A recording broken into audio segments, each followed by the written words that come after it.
کے نام پہ جاں فدا، نہ بس ایک جاں دو جہاں فدا، دو جہاں سے بھی نہیں جی بھرا، کروں کیا کروڑوں جہاں نہیں۔ برادران ملت اسلامیہ، خاص طور سے بریلی شریف کے عاشقان رسول کو میں مبارکباد پیش کرتا ہوں کہ ایسے خطرناک وقت میں عشق رسول کے نام پر، ناموس رسالت کے نام پر جو تمام نوجوان اور ہمارے تمام حضرات آئے، مبارکباد کے مستحق ہیں۔ اور میں یہ سمجھتا ہوں کہ اس نام پر جن لوگوں کو چوٹ لگی ہے وہ بھی مبارکباد کے مستحق ہیں۔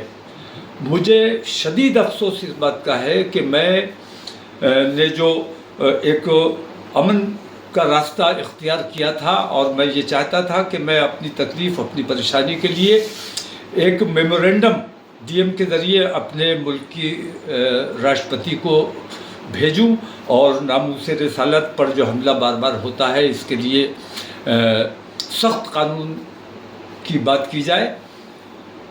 میرا صرف اتنا مقصد تھا کہ میں وہاں جاتا، نماز پڑھتا، اس کے بعد اپنا میمورنڈم دیتا اور اپنے لوگوں سے میں یہ اپیل کرتا کہ خیریت کے ساتھ اور درود شریف کا نذرانہ پیش کرتے ہوئے واپس امن کے ساتھ اپنے گھروں کو جائیں۔ لیکن جیسا ہمیشہ ہوتا رہا ہے، مجھے ہاؤس اریسٹ کر لیا جاتا ہے۔ اس بار میں نے یہ کیا کہ میں اپنے گھر پہ نہیں رہا احتیاط کی وجہ سے، اور اپنے ایک دوست کے یہاں فائق انکلیو میں آ کر یہاں قیام کیا میں نے رات کو۔ جھوٹا میرا پیڈ استعمال کر کے اور لوگوں کو گمراہ کرنے کی کوشش کی گئی، جھوٹا بیان اخبار میں چھاپا گیا میرے نام سے اور لوگوں کو گمراہ کرنے کی کوشش کی گئی۔ میں جمعے کی نماز کے لیے جب جانے کے لیے نکلنے والا تھا، اسی وقت کسی طرح ان لوگوں کو خبر ہو گئی کہ میں کہاں ہوں، اور یہ ڈی ایم صاحب اور ہمارے کپتان صاحب یہاں آ کر بیٹھ گئے اور مجھے نکلنے نہیں دیا گیا، اور تمام فورس یہاں بلا لی۔ یہ منظم سازش کے تحت ہوا۔ بریلی کے اپنے امن پسند ہندو بھائیوں کو بھی میں مبارکباد پیش کرتا ہوں کہ انہوں نے اس پر کوئی رد عمل نہیں کیا، انہوں نے کوئی ناراضگی کا اظہار نہیں کیا۔ ہمارا جو پروگرام تھا اس میں کسی قسم کی مداخلت نہیں کی، لیکن پولیس اور پرشاسن، حکومت سخت مسلمانوں کی مخالفت پہ آمادہ ہے اور مسلمانوں کو اللہ اور رسول کا نام بھی لینے دینے کے لیے تیار نہیں ہے۔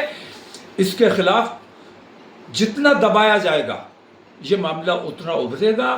اگر ہمیں ہمارے مذہبی امور سے روکنے کی کوشش کی جائے گی، ہمارے اندر بھی کچھ ایسے ناعاقبت اندیش لوگ ہیں جو مخبری کرتے ہیں، منافقت کرتے ہیں، ان لوگوں نے ماحول کو خراب کرنے کی کوشش کی ہے۔ میں اگر موقع پر چلا جاتا، میں وہاں نماز پڑھ لیتا، اپنا میمورنڈم دے دیتا تو بریلی میں کسی قسم کا کچھ نہیں ہوتا۔ لیکن پولیس نے جان بوجھ کر مسلمانوں پر لاٹھیاں چلائی۔ مسلمانوں پر یہ الزام لگایا جا رہا ہے کہ مسلمانوں نے پتھر چلایا ہے۔ یہ بالکل جھوٹی بات ہے، مسلمانوں نے کوئی پتھر نہیں چلایا ہے، اور مسلمانوں کو زد و کوب کیا گیا ہے۔ اگر یہ طریقہ، میں ابھی تک گرفتار ہوں، ابھی تک میں ہاؤس اریسٹ ہوں، مجھے نکلنے نہیں دیا جا رہا ہے، اور اندیشہ اس بات کا ہے، اور مجھے بہت خوشی ہوگی اگر مجھے گرفتار کر لیا جائے کہ ناموس رسالت کے نام پر اگر میری گرفتاری ہو جاتی ہے، یا میں تو کہتا ہوں جیسے گولی مار دی تم نے عتیق اور اشرف کو، ایسے مجھے گولی مار دو۔ ناموس رسالت کے نام پر ہم جان دینے کو تیار ہیں، ہمیں کوئی دقت نہیں، کوئی پریشانی نہیں ہے۔ لیکن یہ جو طریقہ اختیار کیا گیا ہے، ایک طرفہ کارروائی ہو رہی، پولیس اور پرشاسن کا رویہ اچھا نہیں ہے۔ حکومت کو اپنا رویہ، اپنے ان طریقوں کو دیکھنا چاہیے۔ حکومت اتر پردیش کی ہو یا ملک کی حکومت ہو، حکومت سب کی ہے۔ 140 کروڑ مسلمانوں